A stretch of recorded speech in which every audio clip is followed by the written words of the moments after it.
आज से 50 साल पहले एल नीनो आया था जिसकी वजह से कई मिलियंस ऑफ लोगों की जान गई थी। इस बार 2026 में एक बार फिर एल नीनो आ रहा है और वो भी सुपर स्ट्रांग होके, जिसकी वार्निंग साइंटिस्ट भी दे रहे हैं। शायद इसीलिए दिल्ली एनसीआर में इतने ज़्यादा एसी फट रहे हैं, क्योंकि गर्मी इतनी ज़्यादा हुई है जिसकी वजह से ट्रांसफार्म फट रहे हैं, घरों में आग लग रही है, लिटरली सांस लेने में भी प्रॉब्लम हो रही है। कुछ ऑफिसों ने वर्क फ्रॉम होम दे दिया है, लेकिन अभी भी कई लाखों लोग इस भीषण गर्मी में ट्रैवल करके ऑफिस जा रहे हैं। डेली ट्रैवल जैसे बस स्टॉप्स पर, मेट्रो स्टेशन पर, रोड पे इतनी ज़्यादा गर्म हवा चल रही है, इतनी ज़्यादा गर्मी हो रही है जैसे हवा नहीं हीटर चल रहा होगा। क्वेश्चन ये है, क्या ये एक नॉर्मल गर्मी है या फिर धीरे धीरे हम एक क्लाइमेट डिजास्टर के अंदर जा रहे हैं। आपने नोटिस किया होगा, इंडिया में पहले भी गर्मी होती थी, लेकिन इस बार की गर्मी कुछ ज्यादा ही अलग है। अब सिचुएशन कुछ ऐसी हो गई है कि आपके घरों की दीवारें भी गर्म हो रही हैं। जिसमें आप सोते हो बेड, गद्दा, वो भी इतना गर्म फील हो रहा है। पानी चलाओ तो वो गर्म, पंखा चलता है लेकिन वो भी गर्म हवा फेंक रहा होता है। लोग मेंटली भी एग्जॉस्ट हो चुके हैं। मेंटली जैसे कि headache, irritation, low energy, sleep की दिक्कत, डिहाइड्रेशन, ये सब एक्सट्रीम हीट के इफेक्ट है। दिल्ली एनसीआर में हीट वेव्स इतनी डेंजरस इसलिए भी फील होती है क्योंकि यहाँ पर एक हीट ट्रैप बन चुका है। लाइक हजारों कार, कॉन्क्रीट रोड्स, ग्लास की बनी हुई बिल्डिंगें, flyovers, factories and almost no breathing space.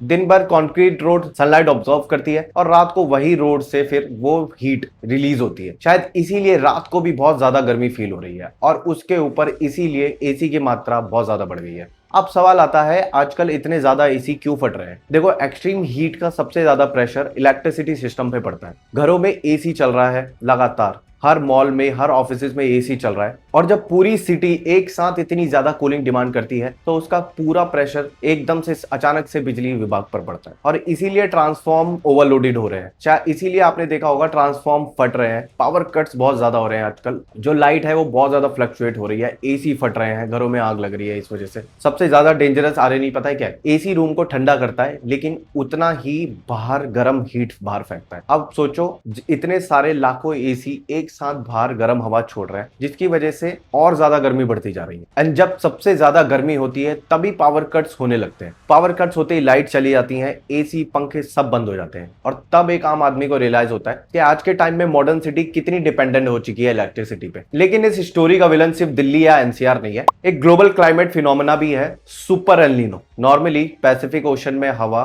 Warm water को एशिया की तरफ पुश करती है, ये अर्थ का वेदर बैलेंस मेंटेन करती है, और कभी कभी ये हवाएं, ये विंड्स वीक हो जाती है एंड वार्म वाटर ओशन में स्प्रेड होने लगता है। इसी को कहते हैं एल नीनो। ये मॉनसून डिस्टर्ब कर सकता है, हीट वेव्स डेंजरस बना सकता है, ड्रॉट क्रिएट कर सकता है, और जब ये इतना अनयूजुअली पावरफुल हो तो इसे कहते हैं सुपर एल नीनो। साइंटिस्ट डर रहे हैं कि क्लाइमेट चेंज की वजह से ऐसे इवेंट्स और ज्यादा डेंजरस होते जा रहे हैं और इसी वजह से एक्सट्रीम वेदर इवेंट्स और ज्यादा कॉमन फील हो रहे हैं। अब यहाँ पर एक और शॉकिंग चीज समझना बहुत ज्यादा जरूरी है।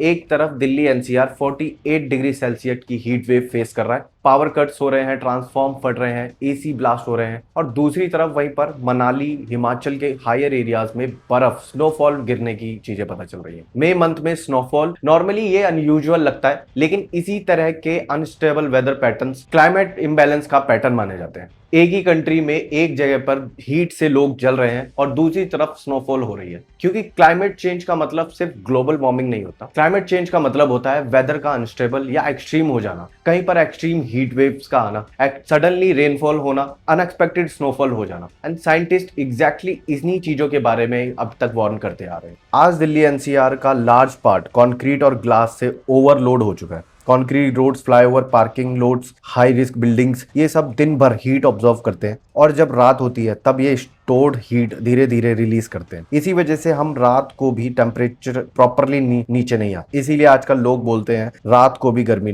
कम नहीं हो रही, क्योंकि जो नेचुरल कूलिंग पहले trees and open land provide करते थे वो ऑलमोस्ट डिसअपियर होते जा रहे हैं और इसका सीधा इम्पैक्ट हमारी डेली लाइफ पर पड़ रहा है। लोग परेशान, हेडेक हो रहा है, नींद पूरी नहीं हो रही है, डेली लाइफ में फ्रस्ट्रेशन हो रही है, काम ढंग से नहीं कर पा रहे। इस गर्मी के चलते हुए नॉर्मल इंसान ढंग से सोच भी नहीं पा रहा। लेकिन इस पूरी स्टोरी का सबसे अनकंफर्टेबल ट्रूथ शायद ये है कि हम लोग खुद ही धीरे धीरे अपनी कंट्री को और गर्म बनाते जा रहे हैं। नोएडा, दिल्ली एनसीआर, हर तरफ आजकल पेड़ बहुत ज्यादा कट रहे हैं और जितनी ज्यादा तेजी से पेड़ कट रहे हैं उतनी ज्यादा तेजी से पेड़ों को लगाया नहीं जा रहा। अगर आप देखें, आज हर जगह फ्लाईओवर्स, रोडों का काम या कंस्ट्रक्शन का काम, जो भी काम हो रहा है, उन चीजों के लिए पेड़ों को बहुत तेजी से काटा जा रहा है, लेकिन उन तेजी से पेड़ों को लगाया नहीं जा रहा। हर जगह चारों ओर दिल्ली एनसीआर में कंक्रीट की रोड बन चुकी है, ग्लासेस से बिल्डिंग्स बन चुकी है।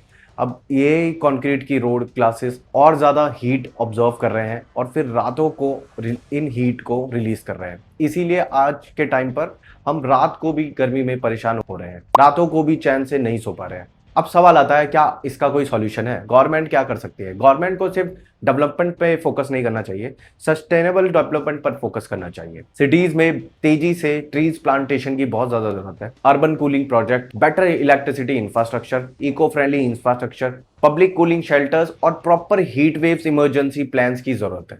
रोड और बिल्डिंग्स बनाना बहुत ज्यादा जरूरी है, लेकिन विदाउट ग्रीनरी सिटी सर्वाइव ही नहीं कर पाएगी। हम क्या कर सकते हैं? अननेसेसरी इलेक्ट्रिसिटी को कम यूज कर सकते हैं, प्लांट ट्रीज लगा सकते हैं, हीट वेव अगर बाहर ज्यादा हीट वेव चल रही है तो वहां बाहर जाना अवॉइड कर सकते हैं, डिहाइड्रेट रह सकते हैं और एसी को जबरदस्ती लोएस्ट टेम्परेचर पर चलाने की बजाय बैलेंस टेम्परेचर पर चला सकते हैं। और मोस्ट इंपॉर्टेंट, क्लाइमेट चेंज को अब बहुत ज्यादा सीरियस लेना होगा, क्योंकि फ्यूचर ऑलरेडी स्टार्ट हो चुका है। 50 साल पहले एल नीनो एक वार्निंग था, आज सुपर एल नीनो एक रियलिटी बन चुका है। एक तरफ दिल्ली एनसीआर में हीट वेव से लोग जल रहे हैं, तो दूसरी तरफ सडनली रेनफॉल, मनाली के हाई एरियाज में रेनफॉल हो रही है। नेचर स्लोली सिग्नल दे रहा है जो अब वेदर है वो सेम नहीं रहा, और मे बी अब तक जो हुआ है वो आने वाले फ्यूचर का एक छोटा सा ट्रेलर हो। कमेंट करके बताओ आपके यहाँ अभी क्या टेम्परेचर चल रहा है। क्या आपके यहाँ भी आजकल बहुत ज्यादा पावर कट्स हो रहे हैं? क्या आपको भी लगता है कि वेदर पहले से कहीं ज्यादा बदतर होता जा रहा है? इस ग्लोबल वार्मिंग को खराब होने से बचाने के लिए हमें आज ही स्टेप्स लेने पड़ेंगे। ऐसे ही करंट अफेयर्स को इजी लैंग्वेज में समझने के लिए मेरा चैनल सब्सक्राइब कर लीजिए।